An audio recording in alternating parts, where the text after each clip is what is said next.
네, 안녕하세요. JB입니다. 어제 노동부의 공식 고용보고서가 발표되고 깜짝 놀란 분들이 꽤 많으셨을 겁니다. 겉으로 보이는 수치만 보자면 충분히 놀랄만 했죠. 하지만 그 안에 세부 내용을 자세히 들여다보면 그렇게 안 좋게 바라볼 필요까지는 없다고 생각합니다. 물론 좋다고 볼 순 없지만 왜 그렇게 충격적인 수치가 나왔는지에 대해선 충분히 정상을 참작해줄 만한 요소가 분명히 있습니다. 이와 관련한 내용은 제가 어젯밤에 실시간 멤버십 커뮤니티 게시판을 통해 이번 고용보고서 너무 걱정할 필요 없다고 충분히 설명을 드려서 이미 멤버십 회원분들은 대략적인 내용 파악이 끝나셨을 텐데요. 그래도 또 이렇게 정제된 영상에서 제가 말로 설명하는 걸 들으면 새롭게 배울 수 있는 부분들이 있을 테니까요. 이미 내용을 알고 계신 멤버십 회원분들도 복습 차원에서 오늘 영상 끝까지 잘 들어주시면 좋을 것 같습니다. 자, 일단 이번 고용보고서에서 가장 놀라운 부분은 고용 수치였습니다. 예상치가 18만 2천이었는데 이걸 매우 크게 상회하는 27만 2천이 나온 거예요. 거기에 또 임금 상승률도 예상치를 상회했고요. 근데 또 웃긴 게 실업률도 예상치를 상회했단 말이죠. 참고로 이번에 실업률이 2021년 이후 처음으로 4%대에 진입을 했습니다. 그래서 여기까지만 보면 그러면 취업을 원하는 경제활동 인구 수치가 이전보다 많이 늘었나 보다. 그러니까 저렇게 고용 수치도 늘고 실업률도 오른 거겠구나 하고 봤더니만 경제활동 참가율은 오히려 이전보다 더 줄었어요. 그러니까 이게 보면 대표 수치들만 들여다봐서는 도저히 해석이 불가능한 상황이 펼쳐진 거예요. 자, 그런데 보고서 세부 내용을 자세히 분석해보면 왜 이런 모순이 벌어졌는지 파악할 수가 있습니다. 근데 대부분의 경제방송에선 대충 그냥 이런 식으로 설명을 하는 것 같더라고요. 기업조사와 가계조사의 괴리가 컸다. 기업에선 분명히 채용을 더 많이 했는데 막상 집집마다 조사를 해보니 직업을 잃은 미국인이 40만 명에 달했다. 뭐 이런 식으로 대충 설명하면서 퉁치던데 이렇게 들었을 땐 뭔가 시원하게 해소가 안 되죠. 아니 그러니까 대체 왜 이런 차이가 생겼냐고요. 왜 이렇게까지 기업조사와 가계조사의 입장이 다를 수밖에 없었는지, 그리고 임금 상승률은 왜 오를 수밖에 없었는지 이에 대한 설명이 굉장히 부족하더라고요. 그래서 이 부분에 대해 의문이 안 풀리신 분들을 위해 제가 설명을 쭉 드리겠습니다. 우선 결론부터 말씀드리자면 이민자들의 일자리 증가폭이 컸고 양질의 일자리가 많이 생성됐다고 보긴 힘들며 미국 정부의 개입이 심했다.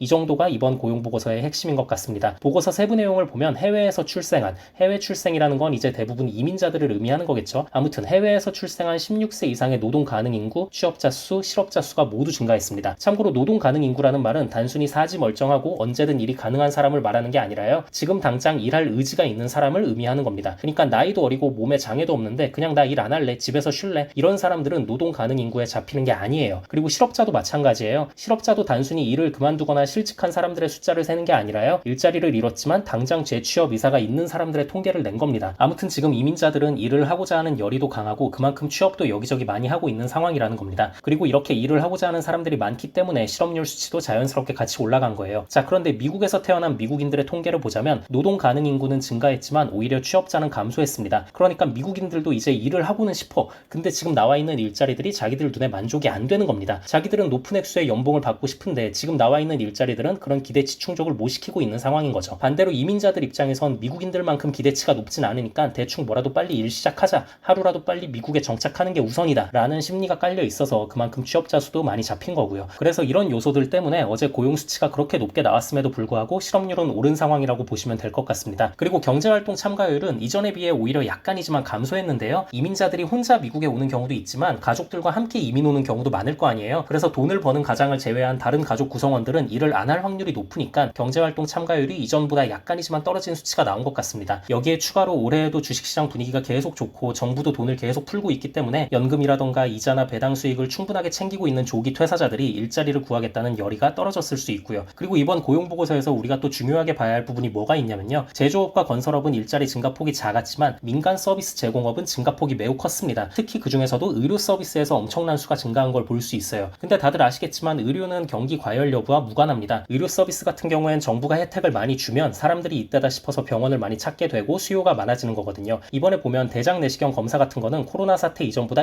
23%나 증가했어요. 지금 바이든이 재선하려고 의료 쪽도 복지 혜택을 엄청 풀고 있기 때문에 의료 서비스 항목이 매우 큰 폭으로 올랐다고 보시면 될 것 같고요. 근데 의료 쪽에 이런 급증은 올해는 못 갈 것 같은 게 지금 하원을 잡고 있는 공화당이 바이든의 이런 무차별적인 의료 서비스 혜택 남발에 대해 불만이 굉장히 많거든요. 그래서 지속적으로 제재가 들어갈 것 같고 또 트럼프가 당선이 된다면 의료 혜택은 상당 부분 손을 볼 것 같습니다. 그리고 이번에 보면 정부 급여 항목이 이전 수치에 비해 매우 높아졌어요. 전월 대비로 거의 6배가 높아졌거든요. 그만큼 공공일자리가 많이 생겼다는 겁니다. 이건 아마 미국 정부가 1분기 GDP를 보고 놀라서 돈을 풀기로 작정한 것 같고요. 이 부분이 임금 상승률에도 영향을 끼쳤을 수 있습니다. 그리고 이번 임금 데이터를 보면 서비스업 임금 증가율은 낮았지만 오히려 제조업 임금이 많이 올랐다는 걸 확인할 수 있는데요. 이 부분은 그동안 서비스업 임금 대비 제조업 임금이 제대로 상승을 못했기 때문에 그것에 맞춰 올랐다고 봐야 할 것 같습니다. 때마침 정부에서 돈을 엄청나게 풀기도 했고요. 네, 아무튼 그래서 정리하자면요. 어제 나온 고용보고서는 우리가 그렇게까지 암울하게 생각할 필요는 없다고 보고요. 경기는 적당한 속도로 둔화하고 있는 추세이며 인플레 역시 잡혀가고 있는 추세라고 생각합니다. 그리고 이제 다음 주에 발표하는 CPI가 매우 중요한데요. 제 개인적인 생각도 그렇고 월가의 입장도 그렇고 이번 CPI는 시장에 호재로 작용할 확률이 높다고 생각합니다.